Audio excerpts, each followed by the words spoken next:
So the Glazers have taken another £11 million out of Manchester United in dividends. They are the only owners in football that do this. Let's have a look at exactly what they've been doing for the last 15 years, how Manchester United's financial department is failing, and exactly how this could damage Manchester United for the next decade.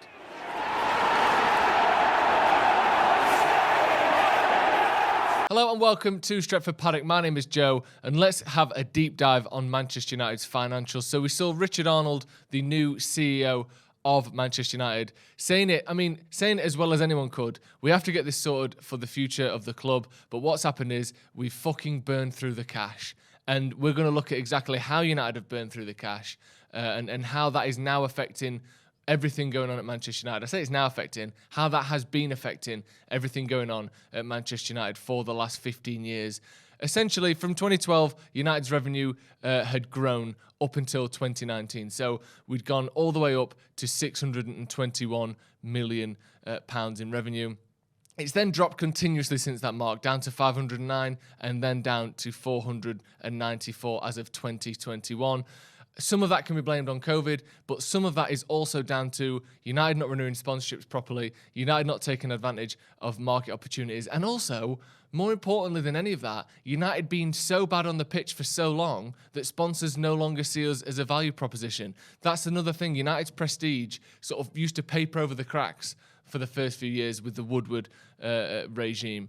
That's what they used to do. They said, look at us. Only 3 years ago, we won the Champions League. Only 5 years ago, we won the Champions League. Only 2 years ago, we won the Premier League. That's how it used to work at Man United. Now it's been nearly 10 years since we won the Premier League. It's been nearly 15 years since we won the Champions League. And it's been 5 years since we've won any trophies whatsoever. The Glazers take out money like no other owners in football. No one else takes dividends out of their football clubs. No one can find another owner that take out money from the football club like the Glazers do. There are plenty of owners that put their money in, but there are zero other owners that take out dividends year after year after year out of their football club. They used £282 million in interest payments on the debt that they have taken out to buy the club. They also paid out £122 million in dividends since 2016, and they paid out a single dividend of £266 million in 2010, back when United were actually successful. Do you remember that? When we were getting to 2 Champions League in 3 years, I think at that point. It went on to be 3 in 4 years. We'd just won the Premier League 3 times in a row. So they thought, let's take out 266 million quid. That seems fair. So it's interesting, this whole dividends thing, because the concept of a dividend is where the owners of a company take out a percentage of the business's profits at the end of the year as a sort of extra bonus to themselves. So we've made a bit of profit. Instead of it sitting in the bank, let's take that out, we'll have it. Loads of businesses do it. Like I said, no other football clubs do it. The interesting thing with Manchester United is we haven't made a profit since 2019. So where is that money coming from? Because it's not coming out of the profits pool like it's supposed to. Not to mention the fact that United haven't, essentially made any profit since they took over, because we are anywhere between 400 and 600 million quid in debt, depending on how they restructure the finances that year. Where is this money coming from? Because it isn't coming from the profits, because there aren't any profits. So this money is coming from United's previous profits. We haven't made any profit in 3 years, but the Glazers are still accessing the profits from the 3 years preceding 2019. Apparently you can do that with dividends. Your business doesn't have to be successful now. As long as you can prove it was successful 6 years ago, you can say, actually, we're going to take some more of those profits from back then, and we'll take them out now, as though everyone else at the club, as though the fans of the club aren't concerned about the fact that we keep losing money year after year after year. So that's where the money's coming from. It isn't coming from profits now, because there aren't any. We're losing money.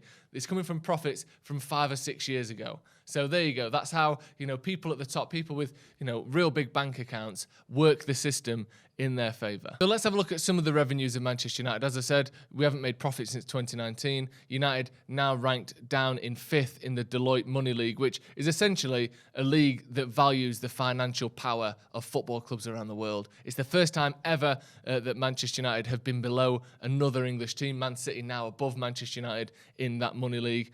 And interestingly enough, Obviously, a lot of that comes from the money that City's owners have, but this is operating profits. This is how they use their money and get their sponsorships in. It's slightly interesting with City because obviously they're getting sponsorships that were well above their value at the time, but Manchester United are now below Manchester City in that money league and down to 5th. We were first between 2015 and 2017. So another revenue stream that has struggled is Manchester United's matchday revenue. Now, using a screenshot here from Manchester United's own investor pack that they send out to potential sponsors, you can see how Manchester United are relying less and less on their matchday revenue. You see on the left in 2006, that £73 million matchday revenue made up 43% of United's total revenue. Compare that to 2017 and 111 million, which is obviously, still 40% higher. That matchday revenue now only makes up 19% of the matchday of the total revenue of the club. The difference is the commercial. Look at the size difference there from 28% to 48%.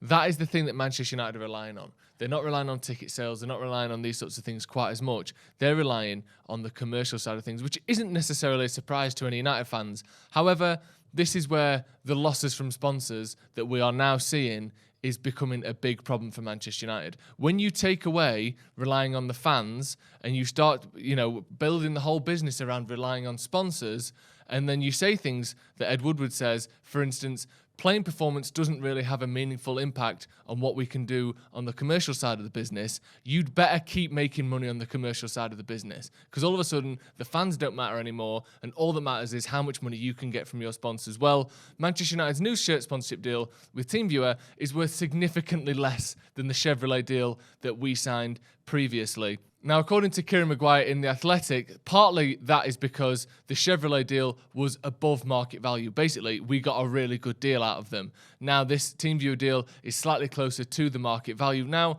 here's the thing. Whilst firstly, I can understand that, and I can sort of say, fair enough, we got good money out of Chevrolet, so we're not getting such good money out of TeamViewer.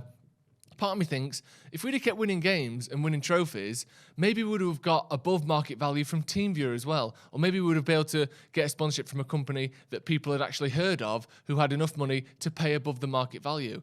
Obviously, Manchester United are a big brand and continue to be a big brand. But when you start losing matches and you start saying things like playing performance doesn't have a meaningful impact on what we can do on the commercial side, you'd better keep making as much money as you did before, because otherwise it's pretty clear that you are lying.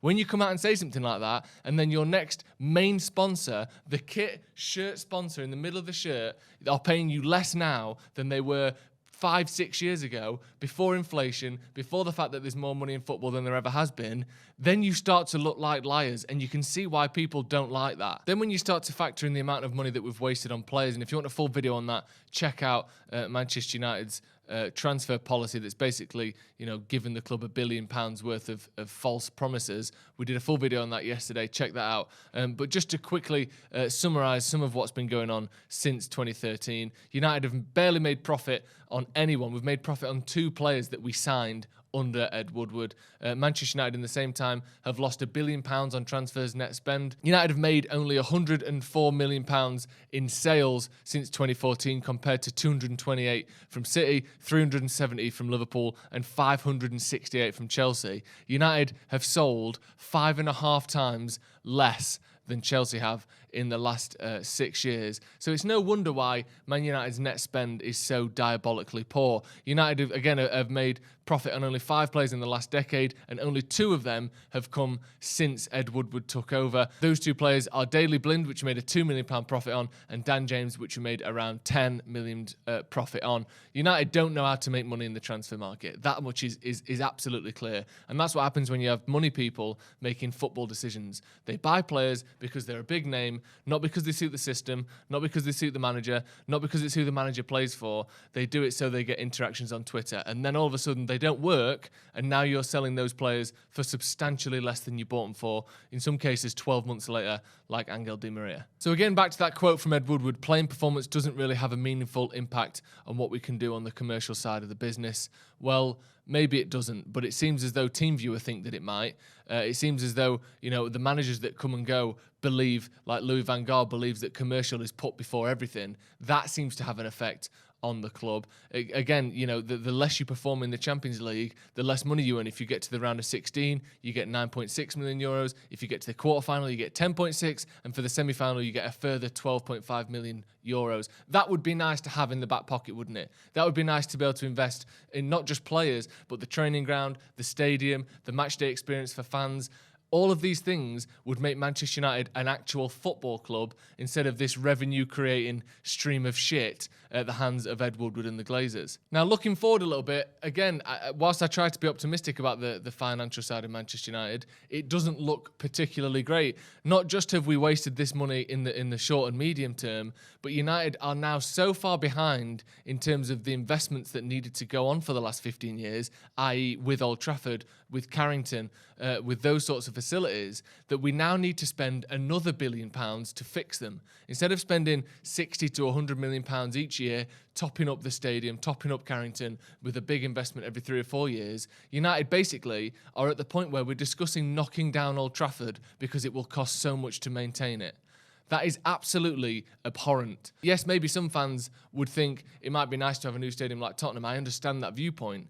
But the fact that it's £1 billion to replace and repair Manchester United Stadium, which was the best in the world around 20 years ago, it's now lagging behind in terms of facilities, in terms of not getting rained on when you're in there. It doesn't look great. It's run down. It takes a new lick of paint every year. But it's a dirty, old stadium that clearly hasn't had the investment it should for around 20 years now. And the Glazers don't have the money to fix it. That's the problem. If they'd have put the money that they've taken out of this club for 15 years and put into the debt and the repayments and the restructuring of debt, if that had gone into the stadium, we would now have a cutting edge stadium that was still the best in the world. Instead, we now need to spend £1 billion on it that they don't have. As Richard Arnold said to the fans of the day, look at Tottenham. They've got £1 billion mortgage on their stadium, and that's what we'd have to do to fix ours. No longer is it within the hands of the football club to maintain it. We now need outside investment, which means further debt for the club. If we're not careful, we're going to end up in £1.5 billion worth of debt. That's more than Barcelona are in, and they can barely sign players. They had to sell Lionel Messi last year because of how much debt they're in. If we want to upgrade our stadium, we may well be looking at those similar sorts of figures for Manchester United. It doesn't make good reading. There's a reason why people don't like the Glazers. But when you piece it all together like this and look at the people they've put in charge and some of the quotes and statements that have come alongside the mismanagement of Manchester United, the protests must continue. I think that's something that we can all see. We've all been outside Old Trafford showing our dismay and hatred towards what is going on with this football club. It's absolutely ridiculous. Ten Hag, I feel sorry for him, the job that he's got on his hands, the way that the people in charge of Manchester United continually turned a blind eye to the failures that are going on at Manchester United and keep taking money for themselves. Again, it's not even though every other club does this. We are the only club that is run like this. That is why the Glazers are hated so much, because they do things differently and they do it for themselves. Right, that's going to be all from me. Get your thoughts in the comments below. Let me know what you make of Manchester United's financial mismanagement over the last 15 years. Hit subscribe to Stretford Paddock if you haven't already, and we'll see you in a bit.